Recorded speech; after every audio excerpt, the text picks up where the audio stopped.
Hello, and let's have a look at what's new in Houdini 21 when it comes to Apex nodes.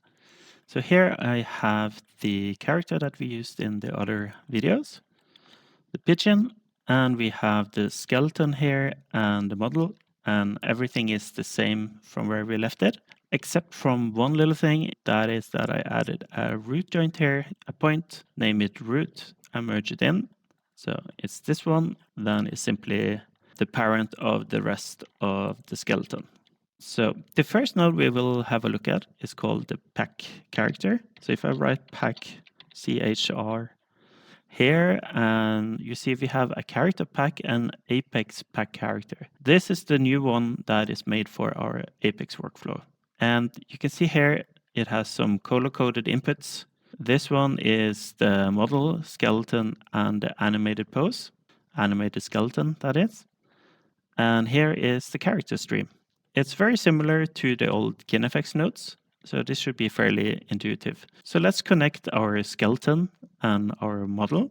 And for the settings here, the default names is usually what I like to name as well. So let's keep it at that. Now, if we go to the viewer state of this node, you can see that we get into the Apex animate viewer state, but now the character is gone. That's because we don't have any Apex nodes, but you can set up the boilerplate nodes fairly quickly by clicking here, add FK and bone deform components. This will create a base.rig geometry and promote all the skeleton joint as FK controllers. So here I want to just add translate, rotation, and scale to everything. And now we can actually test our rig already, which is pretty cool. Much faster than before. And there is also an unpack character. So write unpack and look for Apex unpack character.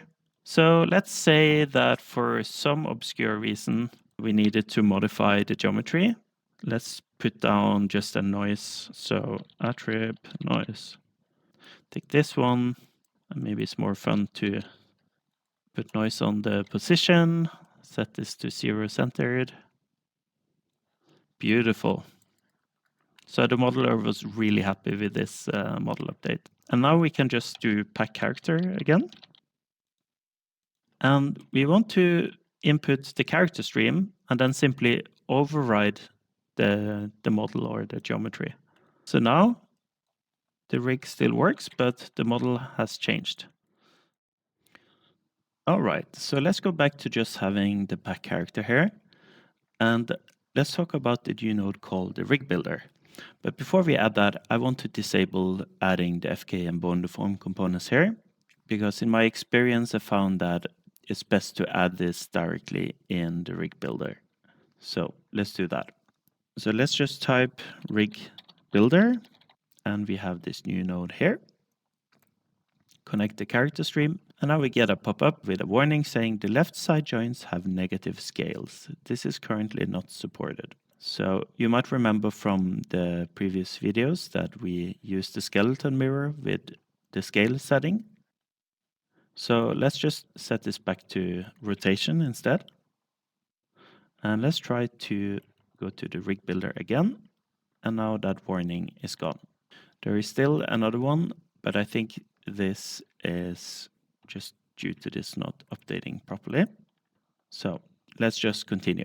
If you now try to enter the view state, you will get a new pop-up. And it just asks if you want to use the settings that it has extracted from the skeleton. And that is fine for now. So this is pretty cool. So here you have sort of a skeleton representation of the character. And here you have the final rig. So what this allows us to do is to edit the skeleton and the rig logic live while being able to test the result as we're working on it. So I think this has a lot of potential, and I'm really excited about this new feature. Before we get started, I want to change some settings. So let's go out of the viewer state.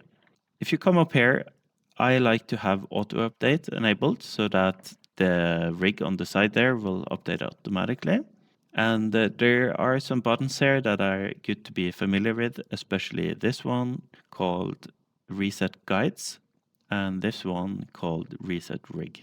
So the guides are the skeleton that was on the left, and the right is the rig. So if you need to reset anything, that's where you do it. Another thing I want to do is to scale the joints up a little bit. They were a bit small, and just entered the state again. I'm not sure why it prompts you again for the same settings, but just hit OK. So I just wanted these controllers here to be a little bit larger, like that is fine.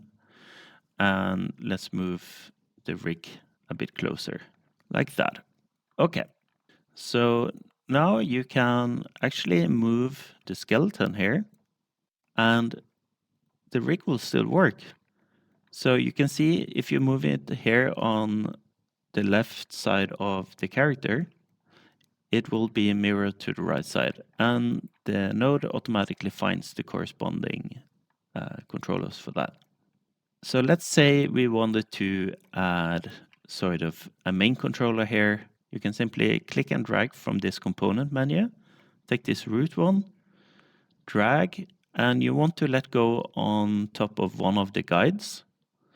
And as I mentioned earlier in the video, we made this new joint called root, so let's place it there. I like to call this main. Hit OK. And now we have this new thing on the guides, which means we added some rig logic. And on this side, where we have the evaluated rig, we now have controllers. So we have this main, and we have this layout controller. So what if I wanted to have an extra one? You can simply go to the settings here on the guides, and now you have this new sort of in the scene menu. So on this one, you can click and hold down and let go maybe over 3, and voila, we now have 3 controllers.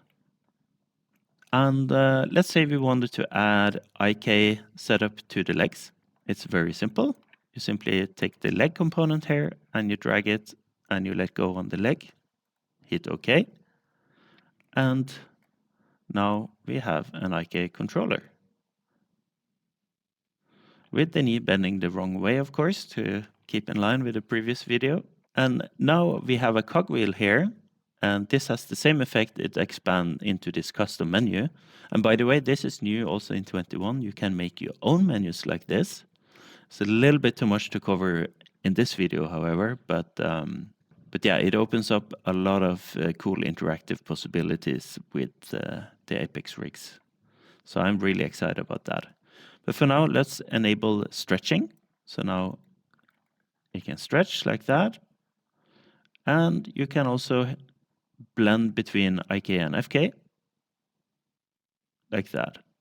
And another new thing is now you can have animated visibility for controllers. You see the FK controllers disappear and the IK ones are enabled. Let's continue. What if we wanted to have some sort of spline setup for the neck?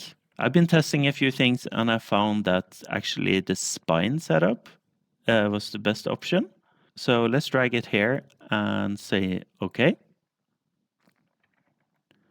So now we can rotate it in sort of a spline way.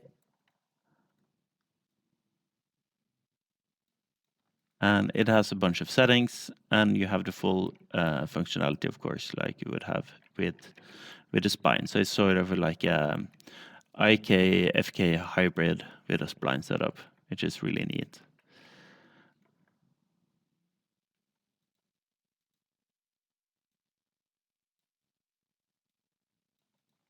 So this could be a nice way to rig the neck. A little note with some of these components. For example, the spine. Here the names are hard-coded, so this is pelvis, etc. This is called spine mid. And it's not really practical to rename it if you're using this system. And also there is a limitation that you can only have one of them. So if I try to add the spine component to the tail here, it wouldn't work. So just be aware of that. But the whole idea with this component system is that you will build your own and have a library, or maybe there will be a shared library in the future and you can edit them yourself, write them with Apex scripts, for example, and then you can drag and drop them on your character. What's provided here is sort of a suggestion from side effects, and they're already really good. But just note this system is completely open and is designed for everyone to write their own stuff. And here you sort of have a really nice interface to combine it all together. I also want to mention that you have this build tab here, and this simply shows you all of the components that you have added. So if I wanted to delete the spine, I can go here and say delete. And now we are back to having the IK setup and the root controller. All right, so there is one last thing I want to show in the rig builder, and that is simply how to exclude joints from having an FK controller added to it. So if you go over here to settings, you can simply type the name of the controller here, in this case body 1. So let's add it to the FK exclude, and now the controller is gone. So that concludes the quick overview of the rig builder. The next node I wanted to have a quick look at is the Apex configure controls. So this is not a new node, obviously, but it has a nice quality of life improvement, which is this plus button here. So what you can do is, say we wanted to change the shape of this controller here, you can select it, click this plus button, and now it's added here. So instead of typing it, you can select and click there. I think that is a nice improvement. So let's override the shape, choose the circle wires, set the shape offset, and I want to manually set the scale. So now we have a nice hip controller for our character. So now let's have a look at the last thing I wanted to show, and that's the fuse graph setup. So you can plot down an Apex auto-rig component node and set it to fuse graph. And here you can see that it has some settings. We will use this exclude nodes tag, which is called reference. I also want to use the mirroring functionality. And as you might remember, we are using lowercase l and r as the prefix for the sides. So let's change that. Now let's connect the character stream. And it asks if you want to use the guides. In this case, we want to. The fuse graph uses the secondary input here, where we will connect an Apex graph node. And new in Houdini 21, you can simply connect the character stream, and now you will have the stashed Apex graph here. And you can also click this icon here to open the Apex graph, which is quite handy. And now hit L to see all the nodes laid out. So what we want to do now is to do some manual changes here. And everything that has not been changed, we want to tag with this reference tag so that it is not evaluated when it's trying to sort of look through all the nodes and see what's changed. So that is an optimization. So let's connect this to the secondary input, and now we can start to do some manual work on the rig. So for this example, I want to change the IK-FK blend controller from being this slider here into just a normal transform object that is parented under the body controller. So let's first find the body controller. I can take the body one, that's fine. I like to pull them off to the side here so that it's easy to select the one I haven't tweaked. And let's make a transform object. And I want to have one to use for offsets, so let's just make 2. And this is the parent. And let's call this L underscore IK FK switch offset. Copy this name. And this is the controller. And I want to promote the translation. Let's rename T. It's important to have this prefix on all the new nodes so that the mirroring function in the fuse graph works properly. Now I want to find the node for the IK-FK switch. And the best way to find it is to look at this cogwheel, and the name and is L underscore leg underscore config. So let's hit Control F here and say leg config. So it's this one. Let's pull this off to the side and be sure not to drop it on some wires because it might reconnect. I will undo this move and just be sure that I'm moving it in one go like that. So be a bit careful with this. Okay, so you can see here the IK-FK blend takes a float, so we need to split this vector 3 to a float. Vector 3 to float, take t, and you can use any of the axes here. I'm going to just use x, for example, into the blend, and we need to remember to add the name here as well with the prefix, else the mirroring won't work. And now we are good. I want to scale this down a little bit. So go to this node, hit P for the parameters. I found 0.2 to be a good value. And I also want to move it off to the side a little bit. Let's try X to 0.5. And now we can test it here directly in our graph. So this is the new one. And now you can see it's switching. And does it follow this one? It doesn't. So I was a little bit puzzled why it was down here and not up there. Let's try to debug. Did I parent it properly? So body 1 is up here. This one, I forgot a connection and I actually connected it wrongly. So xform to parent local, xform to parent local. And now the controller is up here. It's a little bit small, but we'll fix that afterwards. Okay, now we can use this controller to switch. Now let's go down here. And you saw it was very slow and something is clearly breaking here. So the last step that we forgot to do was to add a reference tag. So let's open the node view again. And let's select all of the nodes that we have not changed. We did add a new promoted parameter here to the params. So let's keep that, but everything else except for these nodes should have the reference tag like that. Select them, edit tags, and it needs to be exactly named reference with all caps like that. And you can now see they have this tag. And now let's go back. You can see it now it's working and we should have two controllers. They're just in the same place. So this is for this leg and here's for the right leg. So they are working. What we can do now is to use another configure controls to make them a bit more easy to see. So let's select these two and add them here. Actually, I could just take one of them and then say start. It's a bit easier to read this expression. Use the shape offset, and I'm just going to override the scale of it like that. And I'm going to do one more where I just take one of them. Let's hit the plus here. And I'm going to do shape offset, and I'm going to translate it in Y, this side. And I'm going to do the same with the other controller.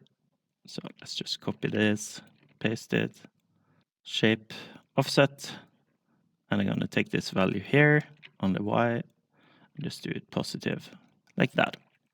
And now we have one for each side. And just to make it really clear, it is also blending between the IK and FK. But you see now there is an issue where it's sort of overshooting the blend because the value is now more than 1, but the blend is not made to work with values below 0 or above 1. So what we can do is for both of them up here in this expression, use limits and add limits and say lock, and we are locking it to 0 and 1.